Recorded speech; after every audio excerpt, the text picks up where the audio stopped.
কাকে মেরে খাবে, কে কাকে ডাউন করে নিজে উপরে উঠবে, এগুলো হলো আজকের সমাজের প্রতিযোগিতা। কিন্তু সাহাবায়ে কেরামদের অভ্যাস কি ছিল? বিশ্বনবী সাল্লাল্লাহু আলাইহি সাল্লাম যখন মদিনাতুল মুনাওয়ারায় যখন বিশ্বনবী সাল্লাল্লাহু আলাইহি সাল্লাম বসবাস শুরু করলেন, মক্কাতুল মুকাররমা থেকে সাহাবায়ে কেরাম আসলেন, যাদেরকে বলা হয় মুহাজির। আর মদিনাতুল মুনাওয়ারায় যারা বসবাস করত পূর্ব থেকে স্থানীয়, তাদেরকে বলা হতো আনসার। রাসূল করিম মুহাজির এবং আনসার উভয়ের ভিতরে এমন ভাবে ভ্রাতৃত্ব বন্ধনে আবদ্ধ করে দিয়েছেন, একজন আরেকজনের জন্য তারা পাগল ছিল। যাদের ঘর নাই তাদের ঘরের ব্যবস্থা করে দিয়েছেন, যাদের টাকা পয়সা নাই টাকা পয়সার ব্যবস্থা করেছেন, যাদের যা কিছুর প্রয়োজন সব কিছুর ব্যবস্থা করেছেন। এমনকি যারা একাধিক বিবাহ করেছে আর মুহাজির ভাইয়ের স্ত্রী নাই, নিজের স্ত্রী তালাক দিয়া মুহাজির ভাইয়ের সাথে বিবাহ বন্ধনে আবদ্ধ করেছে। এর নামই তো হলো মুসলমান। মুসলমানের ভিতরে ভ্রাতৃত্ববোধ। আজকে মুসলমানদের ভিতরে এই ভ্রাতৃত্ববোধ নাই। রাসূলের সুন্নাহ তাদের অন্তর থেকে দূরে সরে যাওয়ার কারণে একজন মুসলমান আরেকজন মুসলমানকে কিভাবে ক্ষতি করবে, ধ্বংস করবে, এই পায়তারায় মেতে ওঠে। প্রিয় ভাইয়েরা আমার, এই জন্য শত্রু যত শক্তিশালী হোক, শত্রু যত মজবুত হোক, আল্লাহ নবী সাল্লাল্লাহু আলাইহি সাল্লাম একটি আমল শিখিয়েছেন, ওই আমল যদি করতে পারি আল্লাহ পাক শত্রুর মুখ আপনার জন্য চিরতরে বন্ধ করে দিবে। শত্রুর মুখে আল্লাহ তালা লাগায় দিবেন, শত্রু আপনার মিত্রতে পরিণত হয়ে যাবে। এজন্য আমলটি আমরা করব। যাদের এই শত্রু আছে তারাই আমরা আমলটি করতে পারবো। আল্লাহ পাক রব্বুল আলামিন কঠিন শত্রুকেও আল্লাহ পাক ধ্বংস করে দিবেন, কঠিন শত্রুকেও আল্লাহ পাক রব্বুল আলামিন পরাজিত করে দিবেন। আমলটি আমরা করব, এক সপ্তাহ পর্যন্ত আমলটি আমরা করব। 7 দিন পরে ইনশাআল্লাহ আমলটির ফলাফল আমরা পাবো।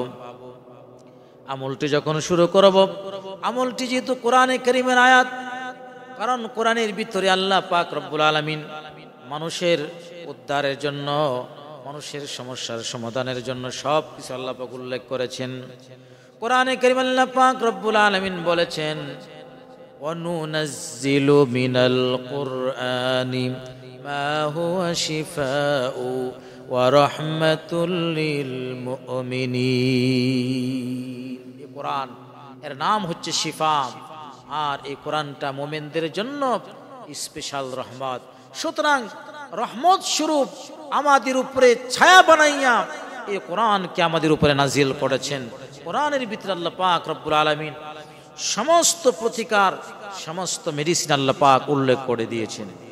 প্রিয় ভাইয়েরা আমার, বন্ধুরা আমার, এই জন্য কোরআনে কারীম থেকে একটা আয়াতের আমল বলে দিব, যে আয়াতের উপর আমল করলে শত্রু আমাদের কোনো ক্ষতি সাধন করতে পারবে না।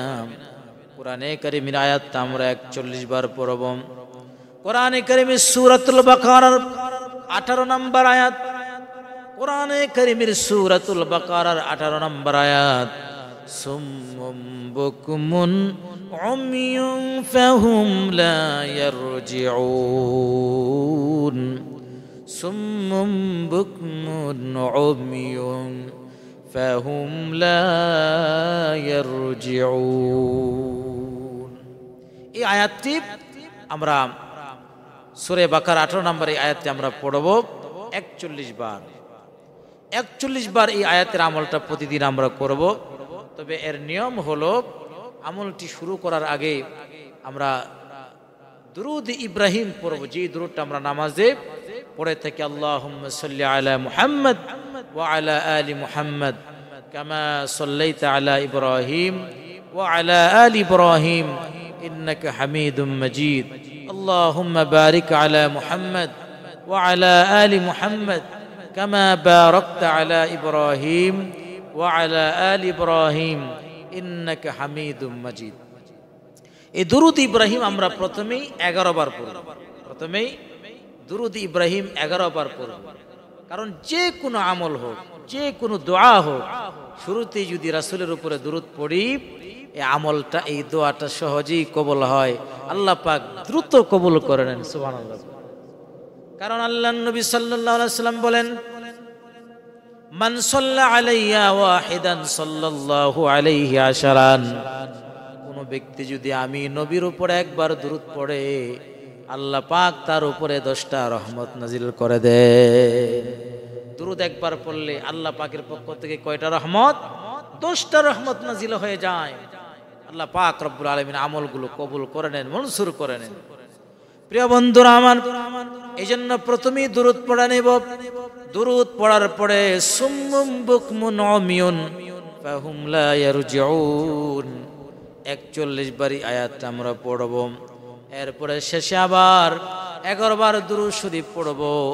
আমল যখন শেষ হয়ে যাবে, তার নামটা, শত্রুর নামটা অন্তরে অন্তরে খেয়াল করব। শত্রুর নামটা অন্তরে অন্তরে খেয়াল করে তখন আমরা আমাদের হাতটা জমিনে আঘাত করব। ডান হাতটা এভাবে জমিনে আঘাত করব, অথবা কোনো আসবাবে আমরা এই হাতটা আঘাত করব, আর মনে মনে ওই শত্রুর নাম আমরা নিব। আল্লাহ পাক রব্বুল আলামিন যেন এই শত্রু থেকে আমাকে মুক্তির ব্যবস্থা করে দেন। কারণ আজকের সমাজে যেভাবে মানুষকে ধ্বংস করার জন্য, মানুষের জীবনের কোনো দাম নাই। আজকে দেখা যায় মানুষ 10,000 5,000 টাকার জন্য একজন মানুষের জীবন শেষ করেছে। কারণ আজকের সমাজের ভিতরে মাদক এত পরিমাণ বেড়ে গেছে, আজকের সমাজের ভিতরে নেশা দ্রব্য এত পরিমাণ বেড়ে গেছে। সেই নেশাগ্রস্ত যুবকেরা, সেই মাদকাসক্ত যুবকেরা, তারা মানুষের জীবন নিয়ে হোলি খেলা খেলতে শুরু করেছে। আর এদেরকে দিয়ে এক শ্রেণীর নামধারী আজকের সমাজের অসভ্য নাগরিক, যাদের হাতে টাকা আছে বলে এই টাকাগুলো অপাত্রে ব্যবহার করে তারা মানুষকে খুন করাচ্ছে, মানুষকে গুম করাচ্ছে। সুতরাং এই সমস্ত শত্রু থেকে আমাদের মুক্তির প্রয়োজন, বাঁচার প্রয়োজন। আল্লাহ পাকের কোরআনে কারীমের এই আয়াতটি আমরা পড়ব। আল্লাহ পাক আমাদের সবাইকে হেফাজত করুন। আমরা সকলে পড়ছি আমিন।